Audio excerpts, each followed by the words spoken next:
Job, chapitre 6.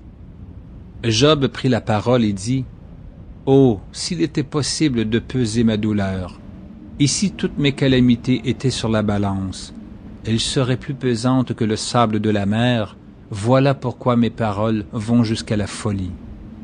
Car les flèches du Tout-Puissant m'ont percé, et mon âme en suce le venin. Les terreurs de Dieu se rangent en bataille contre moi. L'âne sauvage crie-t-il auprès de l'herbe tendre? Le bœuf mugit-il auprès de son fourrage? Peut-on manger ce qui est fade et sans sel? Y a-t-il de la saveur dans le blanc d'un œuf? Ce que je voudrais ne pas toucher, c'est là ma nourriture, si dégoûtante soit-elle. Puisse mon vœu s'accomplir, et Dieu veuille réaliser mon espérance. Qu'il plaise à Dieu de m'écraser, qu'il étende sa main et qu'il m'achève. Il me restera du moins une consolation, une joie dans les maux dont il m'accable. Jamais je n'ai transgressé les ordres du Saint. Pourquoi espérer quand je n'ai plus de force? Pourquoi attendre quand ma fin est certaine? Ma force est-elle une force de pierre? Mon corps est-il d'airain? Ne suis-je pas sans ressources, et le salut n'est-il pas loin de moi? Celui qui souffre a droit à la compassion de son ami, même quand il abandonnerait la crainte du Tout-Puissant. Mes frères sont perfides comme un torrent, comme le lit des torrents qui disparaissent. Les glaçons en troublent le cours, la neige s'y précipite.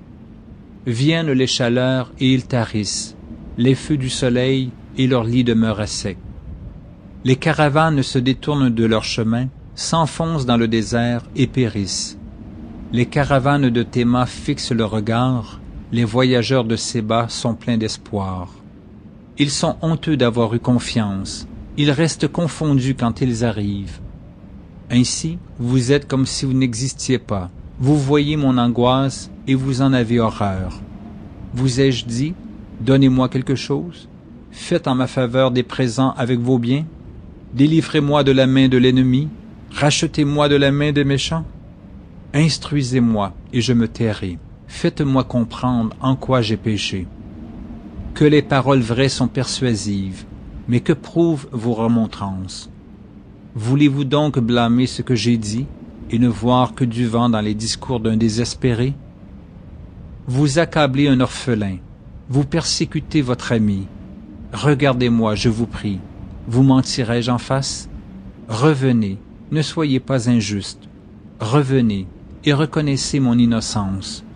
Y a-t-il de l'iniquité sur ma langue, et ma bouche ne discerne-t-elle pas le mal?